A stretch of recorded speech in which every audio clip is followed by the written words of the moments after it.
देखिए हमने पढ़ा था समानुपात, समानुपात प्रपोर्शन। तो समानुपात का मतलब क्या होता है? समानुपात में जैसे सपोज 4:12 दिया हुआ है और दूसरी ओर कोई और संख्या 5:15 दिया हुआ है।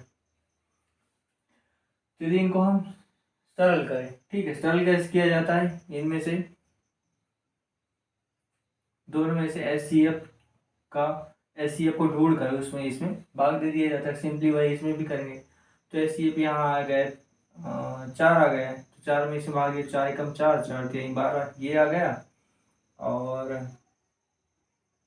5 एकम 5, इसमें 5 एस सी एफ आ गया, 5 3 15। लेकिन ये क्या हो गया, दोनों बराबर हो गए, तो हम इसको बोल दे देते समानुपात में, तो या फिर बोल देते थे प्रोपोर्शन में। अब उसका साइन ये लगा दे, इसको क्या पढ़ते थे? एच। तो यहाँ पास क्या पढ़ेंगे? 1:3, H1:3, या फिर इसको बोल सकते हैं ये क्या है? प्रपोर्शन है। और प्रपोर्शन क्या है? 1/3 का प्रपोर्शन है। सिंपली ये बोल दिए, यही कहलाता है प्रपोर्शन। तो इसी पर बेस्ड एक मेथड है अज्यूमिंग मेथड। अज्यूमिंग मेथड मतलब, या फिर इसको बोलते हैं फ्यूचरिस्टिक मेथड, भविष्यकालिक विधि। इसके अकॉर्डिंग क्या करते हैं? इसके अकॉर्डिंग हम ये प्रपोर्शन को बेस मानकर उसकी जो अज्ञात राशि होती है, जो क्वेश्चन में आते हैं, उन अज्ञात राशि को हम इसके थ्रू सॉल्व करते हैं, उसके थ्रू उसको ज्ञात करते हैं। ठीक है, जैसे अभी अज्यूमिंग मेथड कैसे है? अज्यूमिंग मेथड के थ्रू जैसे क्वेश्चन है, क्वेश्चन क्या है? क्वेश्चन क्या है? 15 पुस्तकों की कीमत। ठीक है, पहला क्वेश्चन है, 15 के पुस्तकों की कीमत 350 रुपए है, तो 21 पुस्तकों की कीमत क्या होगी? हाँ, 15 पुस्तकों की कीमत, 15 पुस्तकों की कीमत कितनी है? और 350 रुपए।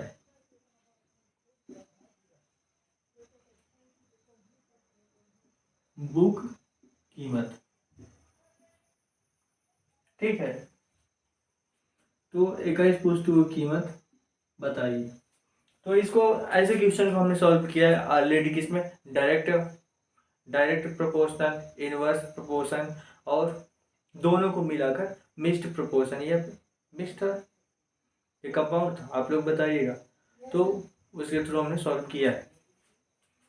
तो इसमें भी हम उसी इस क्वेश्चन को भी हम उस मेथड के थ्रू सॉल्व कर सकते हैं, लेकिन हमें फ्यूचरिस्टिक मेथड के थ्रू सॉल्व करना है। तो फ्यूचरिस्टिक मेथड के थ्रू इसको सॉल्व कैसे करेंगे? ये लोग आप देखिए क्या करते हैं, ये है कीमत। ठीक है, तो हम इसको क्या मानते हैं? इसको चौथा पद मानते हैं। पद कैसे? 1 2 3 4, 4 ठो है ना, तो हम मान लिए 1 2 3, हम 4 पद लिखते हैं, इसमें से इसको मान लेते हैं चौथा पद। ठीक है, और एक रेशियो लगा देते हैं। अब क्या करते हैं, इसके अनुरूप एक्स के अनुरूप जो राशि होगी, अनुरूप मतलब इसी की जो राशि होगी, राशि क्या है इसमें, इसके अनुरूप क्या है राशि, जो इसी की कीमत है, ये एक्स। एक्स को हम ये पता नहीं तो हम इसको एक्स मान लिए। ठीक है, अब वही जो इसी की जैसे होगी, मीन्स कीमत है रुपए में, तो ये भी रुपए में होगा। तो जो भी रुपए में उसको आप मानो यहाँ पास। ठीक है, अब यहाँ पास आप प्रपोर्शन के साइन लगाओ। अरे प्रपोर्शन, तो ये थर्ड पद हो गया, ये चौथा पद हो गया। अब क्या करोगे आप? अब यदि यह वैल्यू आपको पता है, इसलिए इसको फ्यूचरिस्टिक मेथड कहते हैं, कि यदि आपको अनुमान ऐसा लग रहा है कि यदि इससे बड़ी आएगी तो क्या करना है, इसमें जो बड़ा होगा उसको पहला पद मानना है, पहला। ठीक है, उसको पहला पद मानना है। यदि यह संख्या छोटा आएगी तो इसको छोटा पद मान लेना है, पहले पद को छोटा मान लेना है। क्योंकि यहाँ पास ऑलरेडी दिख रहा है कि 15 की इतनी है, 350 रुपये है, तो बेसिकली 21 बुक्स की जो यहाँ रेट होगा, ये मोर देन 350 ही होगा। तो यहाँ पास तो हम मान लेते हैं इसको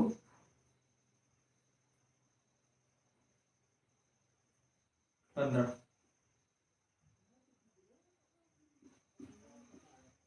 और 21। ठीक है, अब हम इसको सॉल्व करते हैं। तो कैसे सॉल्व कर देते हैं अपन? 15/21 इक्वल टू 350 और एक्स की वैल्यू प्राप्त करनी है। तो हम यहाँ पास बार बार ऐसे न लिख के हम सीधे इसको ऐसे फॉर्म में ऑलरेडी इस विधि जो मेथड है इसको ऐसे लिखते हैं। यहाँ पास अब ये भी बता दिया गया है आपको, ये भी समझाया हूँ मैं कि इस मेथड को बनाते कैसे हैं। ठीक है, तो यहाँ पास एक्स की वैल्यू हमें प्राप्त करनी है तो ऐसे लिख सकते हैं 350 गुणे 21 और यहाँ 15। तो आप यहाँ सिंपली इसको कैसे लिख सकते हैं? ये थर्ड पद इंटू सेकेंड पद और ये यहाँ फर्स्ट पद यहाँ पास रहेगा। तो यहाँ पास आप लिख सकते हैं कोई भी मान, कोई भी संख्या जिसे हम प्राप्त करनी है तो ये फिजियोलॉजिक मेथड के थ्रू होगा। ये थर्ड पद, तीसरा पद बोलते हैं, या फिर मिडिल पद, मध्य पद। तो मध्य पद में कौन कौन आएगा? तीसरा और दूसरा पद। तो मध्य पदों का मल्टीप्लीकेशन या फिर गुणनफल, और बटे ये कौन सा पद है? प्रथम पद। ये लिख दो तो आपको ये चौथा पद प्राप्त हो जाएगा। फिर यहाँ एक्स न लिखे आप चतुर्थ पद, ये भी आप लिख सकते। ये होगा फार्मूला उसका, या फिर आप सिंपली ऐसे भी बना के लिख सकते हो। तो इसको हम करते हैं, अभी ये देखते हैं SCF ये कैसे करता है। तो 3 5 15, 3 7 21 और 5 ये जा रहा है, 5 7 35, तो 7 49 और 0 यहाँ पास कितना है? 490 रुपये। यहाँ पास मोर देन 400 आना चाहिए, तो यहाँ पास आ गया। तो यही है आंसर।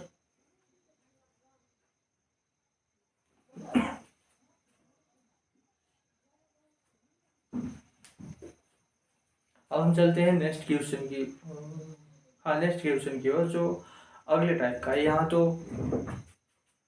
ऐसे कर लिए थे छोटे बड़े को, अब यहाँ देखते हैं यदि छोटा हो, ये जहाँ ये जो आंसर आएगा, तो इसके लिए क्या करेंगे?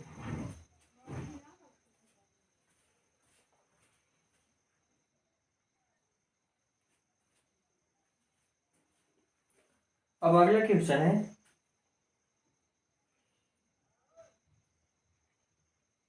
यदि 15 रुपए में 150 गेंद मिलती हैं, कितने कीमत गेंद? 15 रुपए में 150 गेंद मिलती हैं, ठीक है। तो 5 रुपए में कितनी गेंदें मिलेंगी? 5 रुपए में तो कितनी गेंद मिलेंगी? तो हम बोल दिए इसको x गेंदें मिलेंगी। तो अब क्या करेंगे? जैसे यहाँ पास करते थे, पहले पद मानो आप, तो चौथा पद x, और इसके अनुरूप कौन है? ये गेंद की संख्या है, तो गेंद की संख्या को भी हम मध्य पद मानेंगे, मतलब तीसरा पद, तो 150। अब प्रोपोर्शन, अब आप देखिए अब कैसे करोगे। यहाँ पास x की संख्या चूंकि छोटी आनी चाहिए, छोटी ही आएगी, अनुमान लगा के लग रहा है। तो क्या करेंगे?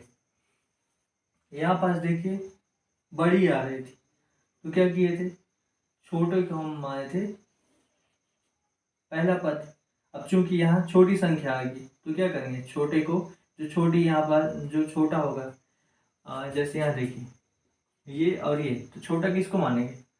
जो छोटा होगा उसको प्रथम पद, जो बड़ा होगा उसको प्रथम पद मान देंगे। तो यहाँ पास कर देंगे 15 और 5, ठीक है। अब इसमें फिर x का वैल्यू प्राप्त करेंगे। यदि बोला जाए तो ये वही मेथड है जो मैंने एरो वाली मेथड बताई थी, लेकिन इसको इस फॉर्म में लिख रहे हैं कि ये थोड़ा सा अलग दिख रही है, अनुमान लगा के इसको कर रहे हैं, इसलिए अलग है, डिफरेंट है सबसे। तो इसको लिख दिए अपन 15/5, नहीं सीधे अब जो फार्मूला बताया उसमें लिखो, या फिर इसके अकॉर्डिंग ही करो। तो दोनों मैं कर देता हूँ, 15/5 और ये हो जाएगा 150 और x, यही काट दो इसको 10 x यहाँ, और ये 50, कितने मिलेगी, 50 गेंदें मिलेगी 5 रुपए में। ये आ गया उत्तर। या फिर ऐसे करना है तो चतुर्थ पद, चतुर्थ पद क्या है, x कितना है, मध्य पदों का गुणनफल। तो मध्य पद कौन कौन से हैं, 150 और 5। और प्रथम पद क्या माने इसे यहाँ 15, तो 5 3 15 और 3 5 15, ये आ गया 1.5 गेंद और 50 गेंद, 1.5 नहीं, तो ये आ गया आंसर। तो दोनों वही है, करना हो तो एरो वाली मेथड से भी आप कर सकते, लेकिन कहाँ तक एरो लगाओगे, ये भी ठीक है। दोनों बोला जाए तो वही है, घुमा घुमा दिया जाए तो वही। अब ऐसे ही बहुत सारे क्वेश्चंस हैं, तो आई थिंक ये 2 एग्जाम्पल मोर देन इनफ होंगे।